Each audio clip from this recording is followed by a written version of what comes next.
Hey folks, B59 here and back on the Mississippi River in our Piasa Transport playthrough of Transport Fever 2. And today we're going to rejoin Eliza Beidle and Samuel Clemens. But first Eliza Beidle, and she is here in Vicksburg and will be conducting an ops review with the local branch manager. Bustling little river life here. Barge coming in to pick up some groceries and bricks, it looks like. But, one of the things that it struck me looking at Vicksburg on this map is that the river and the river transport is really the life of Vicksburg, and at least it was at this time. It wouldn't get anywhere without the river, and I think we'll see that as we start to explore the operations here. So let's back up a bit, and I think what we'll do first is just take a look at Vicksburg and Jackson. And so the operations that this branch manager covers in Vicksburg is pretty much limited to what's going on here in Vicksburg and Jackson, which is actually fairly complex. And then also he's responsible for keeping an eye on the lines that run through Vicksburg, the barge lines and the passenger lines, because Vicksburg is really a bit of a hub.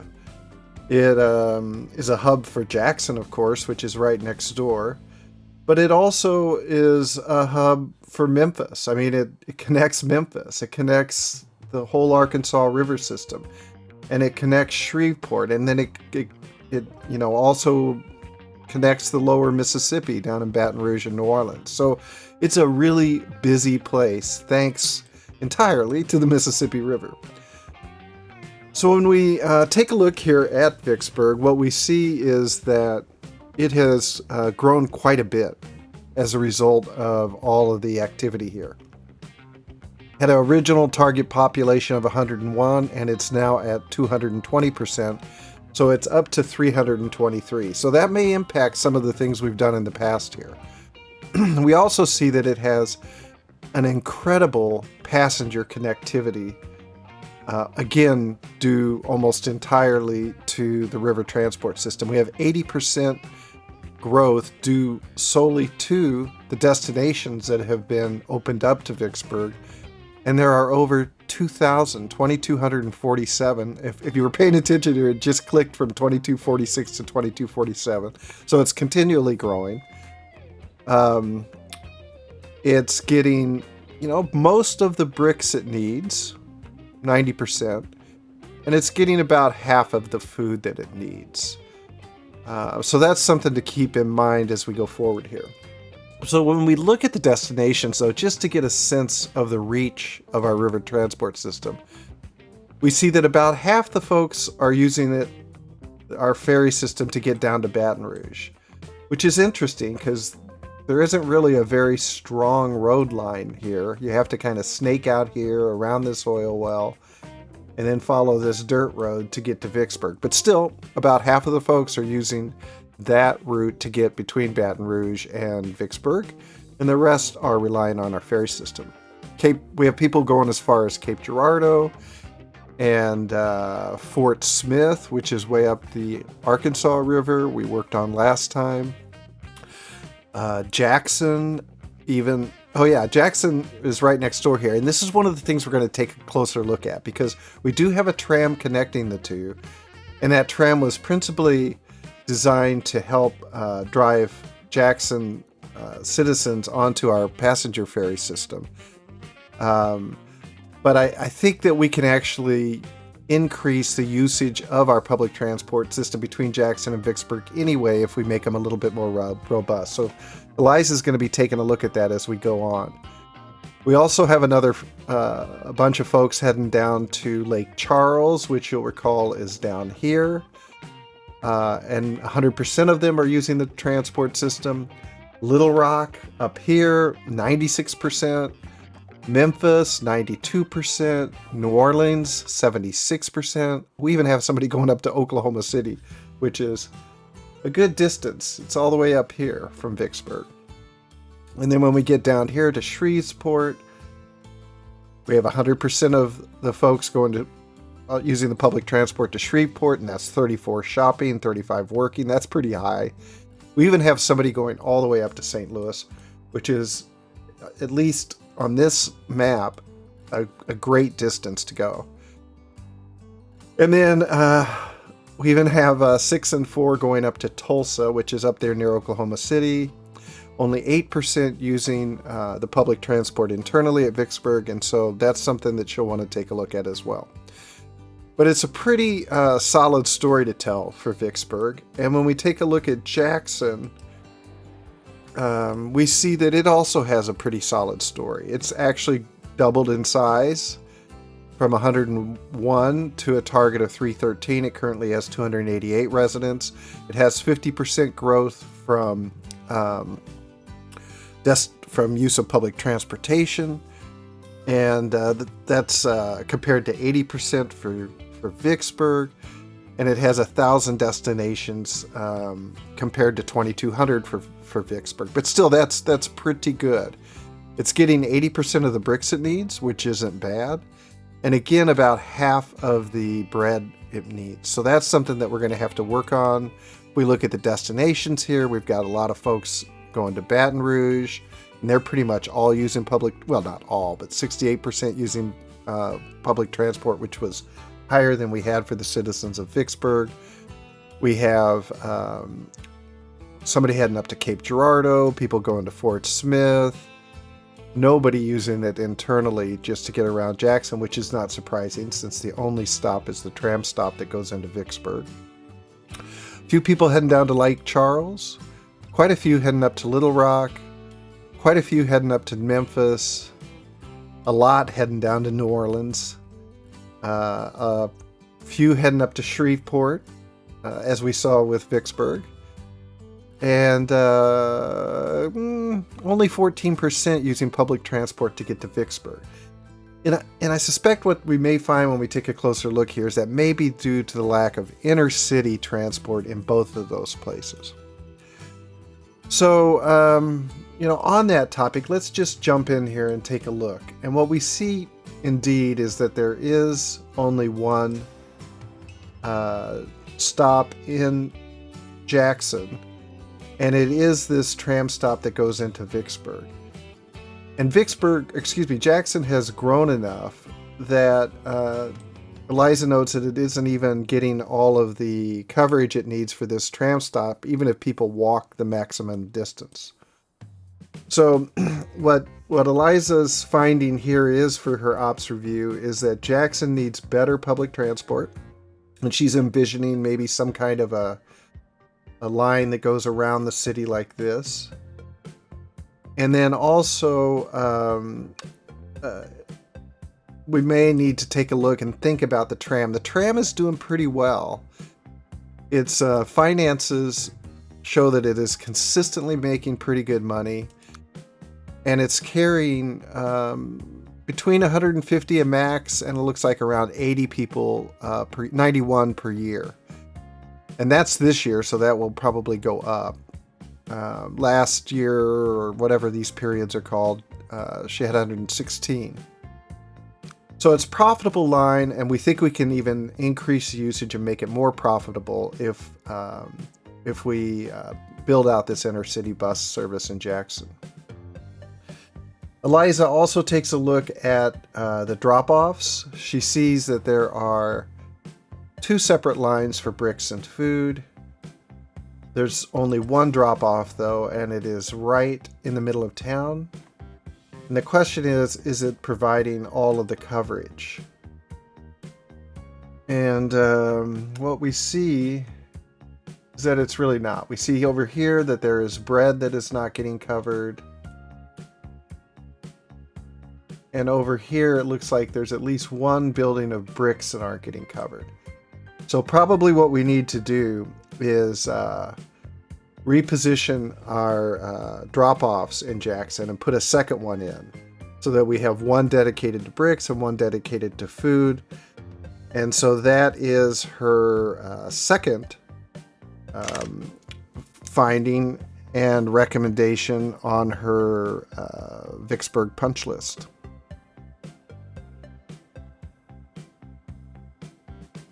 So then she decides to come down and take a look at Vicksburg as well.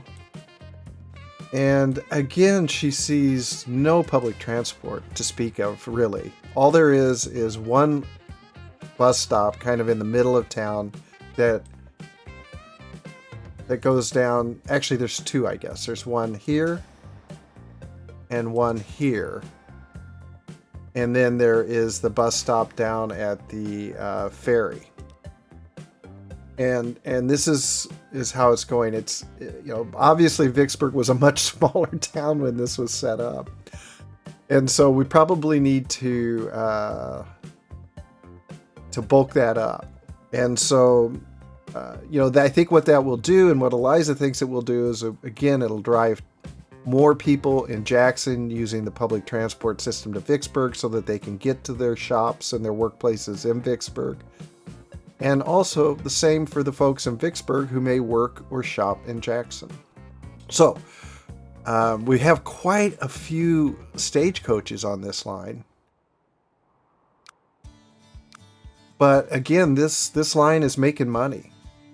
And in fact, we see that there's quite a few people waiting.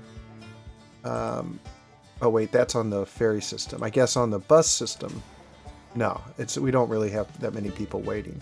Although I suspect when a boat comes in, it probably does beef it up. But in any event, Vicksburg needs better public transport, and Eliza recommends that the local branch build an intercity bus service for Vicksburg. She also takes a look at the drop-offs here, the delivery system. This is the brick drop-off over here. And when she checks out its coverage, she sees that it has very, very good coverage. So no problem there. And this, it looks like, is the food, the food drop-off. And so what is our coverage here?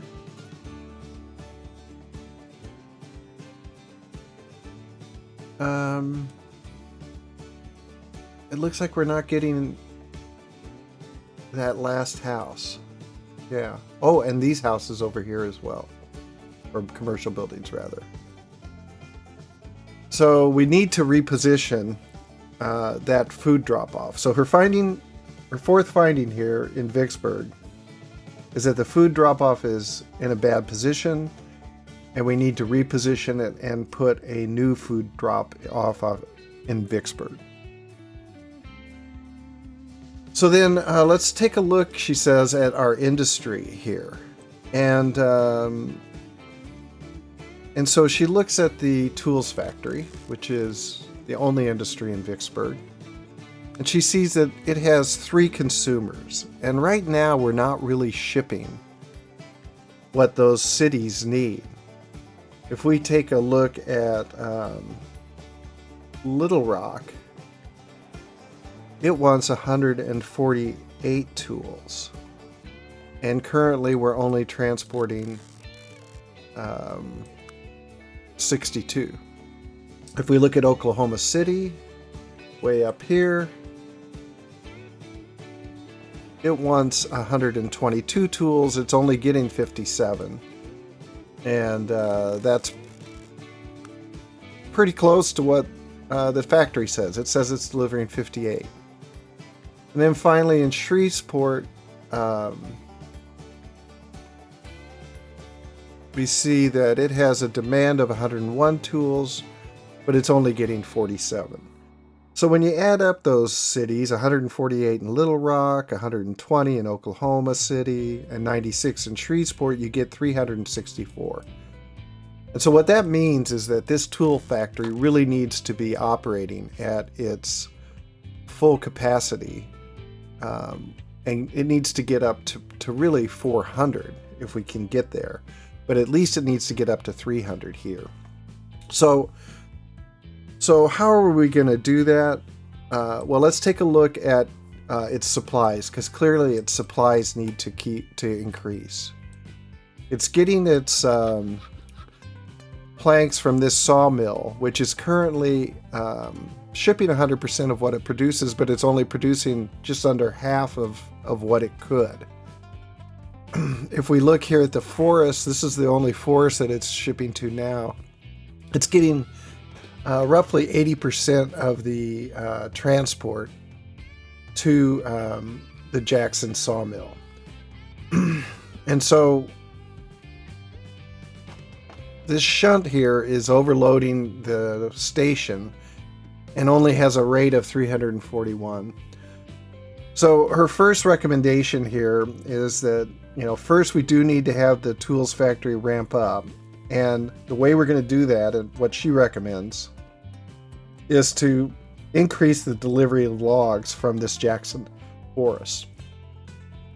But that's not going to be enough. It needs to have another forest supplying that sawmill.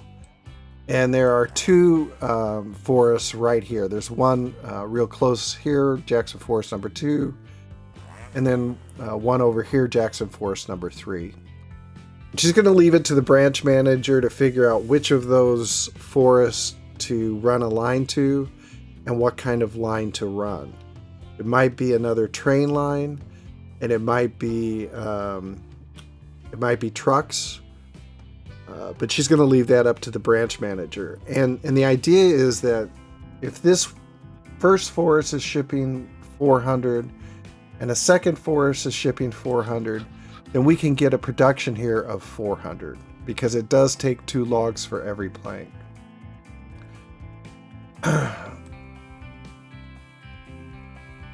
And the thing is that if she does increase this line and get it up to 400 rate, that means that not only will it be able to ship full this forest, but it's going to have enough capacity that when it comes back down to the tools factory, it's going to be able to carry all 400 planks. So that's going to work out real nicely when this gets all put together.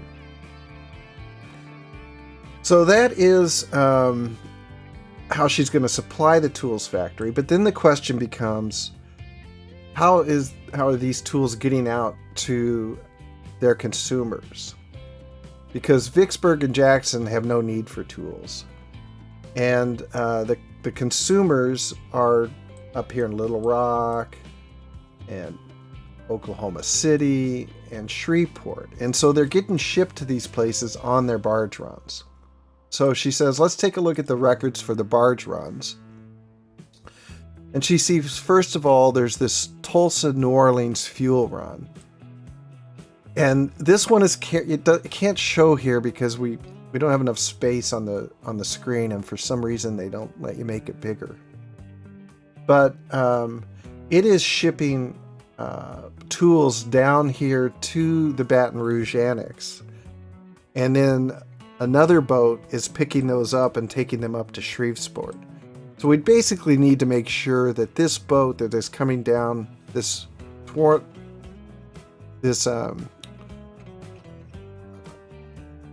Tulsa. That's the wrong boat. I had this backwards. This isn't the one taking them down to Baton Rouge. This is the one taking them up to Tulsa to be delivered to Oklahoma City. And so this Tulsa New Orleans line basically takes refined fuel down to New Orleans and then takes refined oil down to New Orleans and then takes refined fuel back. And it's going to have a lot of more capacity, a lot of free capacity coming back, because it's taking down a lot more refined oil than it's taking back refined fuel. So it currently has a rate of 393. It's taking about 203 in fuel back, if that. Let's just take a look here. Oklahoma City wants 141. It's only getting 56 at the moment, although we, in the last episode, ramped that up with more barges and some increased fuel production. So it's going to need 150, let's say, fuel capacity, as well as another 120 tools capacity. So that's basically 270. And today, this Tulsa-New Orleans line has 393. So that's enough. That's actually enough to get us through. And so we're going to leave that one as is for now.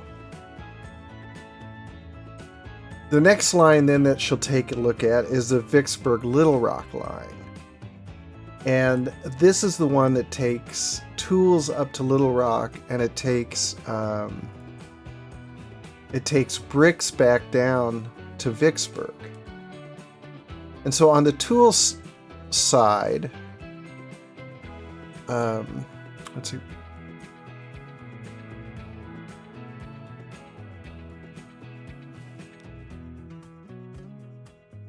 Oh yeah, it's also picking up fuel. So it's picking up fuel for Little Rock, and it's picking up tools for Little Rock. So it needs a combined capacity just for Little Rock of 134 and 148. Let's say 300 to be safe, because we're mixing up resources here.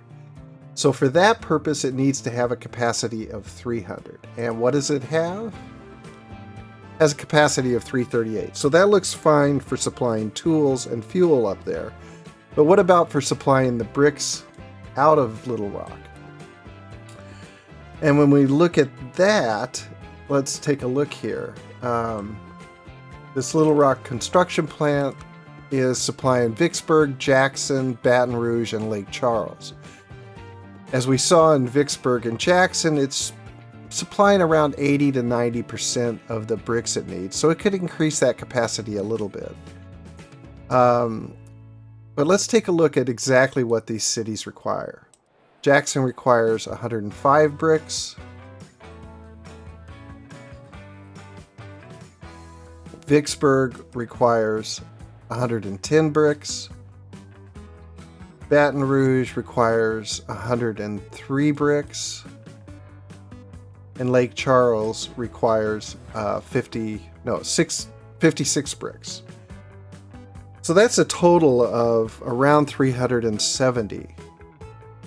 So it looks like the Vicksburg Little Rock barge is fine for getting the tools and fuel up here, but it needs to increase its capacity to carry enough bricks down to Vicksburg so that they get distributed to all these different places. So that her finding here is that the Vicksburg Little Rock barge line needs to get closer to a cap of around 400. And so her recommendation is to add more barges to that Vicksburg Little Rock line. So then she takes a look at the other line that is carrying tools, and it's this Vicksburg Baton Rouge tools line. Baton Rouge, let's see, what is it carrying here? It's carrying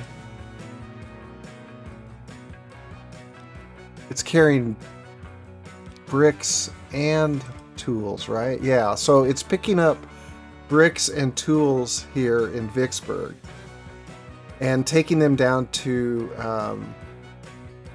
Baton Rouge and supplying for Lake Charles, the bricks at least. So that means it needs to carry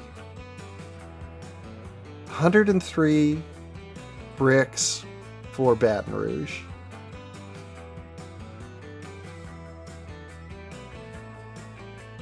and it needs to carry 56 bricks for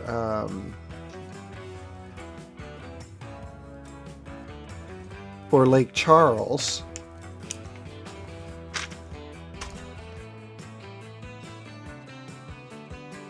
And then it needs to carry the 101 tools for Shreveport.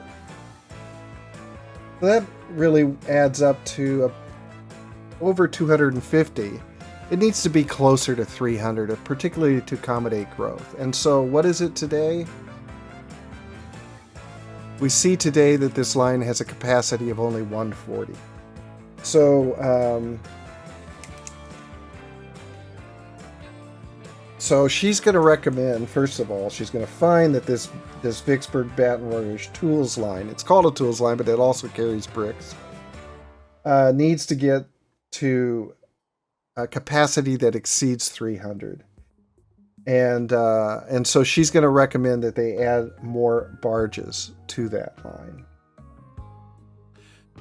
And so then the last thing she's going to take a look at today is the passenger ferry service out of Vicksburg. And so there are 3 lines that run here. The first is this Arkansas River line. And if you'll recall, in our last episode, we added 2 boats to that line. And those are just now starting to pick up. And we can see that this line is making pretty good money. And so it is in pretty good shape at the moment. Nothing needs to be done there. The second one is the New Orleans, Baton Rouge, Vicksburg line. And this one is running 116 out of 170 at the moment. And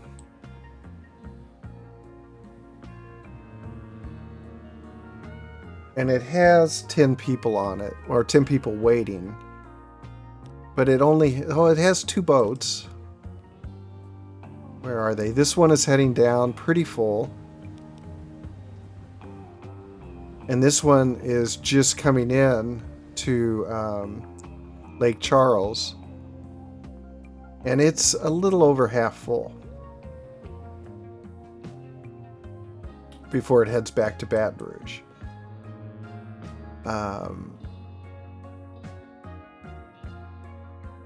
So it's not in too bad a shape. We could maybe add another ferry to it, but it's not too bad. The last line is the Vicksburg-Memphis line. There's only 1 boat on it, but it's only running at about half capacity. And we see that there really aren't people waiting here. There's only 39 people waiting here. And up in Memphis, there's only 36 people waiting. So just to make sure that we keep up with this kind of hub model that we have, she's going to recommend that we do add 1 more ferry to the New Orleans, Baton Rouge, Vicksburg line. And because we're going to be building out all of these areas over the next few episodes, Vicksburg and Jackson, by increasing deliveries and by increasing our intercity bus lines. And then we're going to be taking a look at these cities, Baton Rouge and New Orleans, and how to build them out more. And Shreveport's going to be getting more tools. So yeah, all of these suggest that we do want to add another ferry to this New Orleans, Baton Rouge, Vicksburg line. And so this is her punch list for today, and she turns it over to the branch manager. And then she takes her time and heads down to the ferry wharf to catch a ferry to head down to Baton Rouge, where she will meet with the manager there and pick up her ops review. So let's rejoin Eliza at the passenger ferry wharf as she awaits the passenger ferry.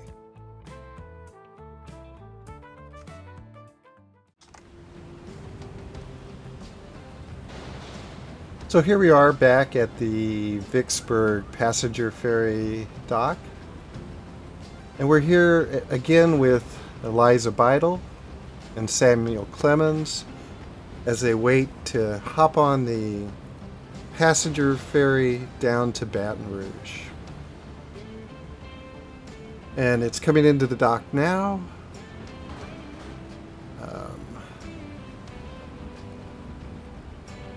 Looking quite spiffy after getting some maintenance at Eliza's request.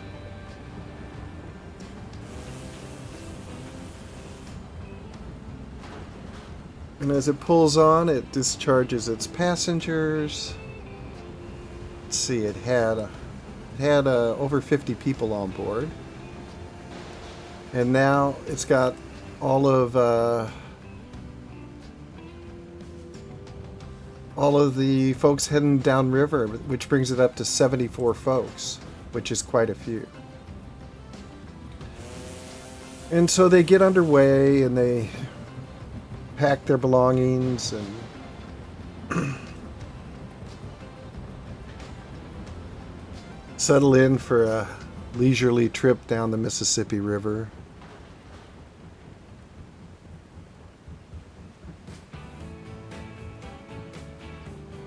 And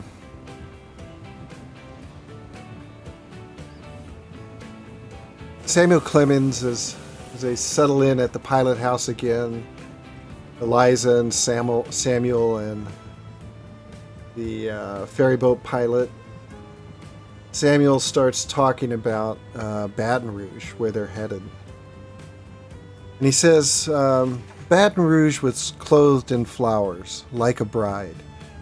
No, much more so, like a greenhouse.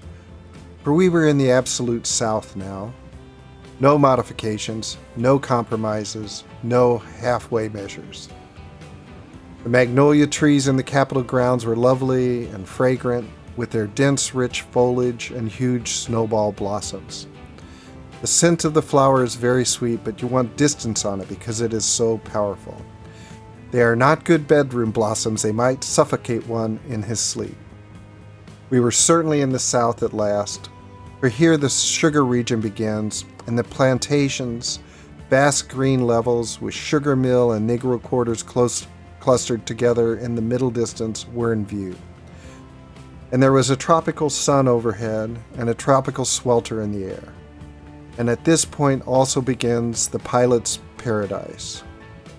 A wide river hence to New Orleans, abundance of water from shore to shore, and no bars, snags, sawyers, or wrecks in his road.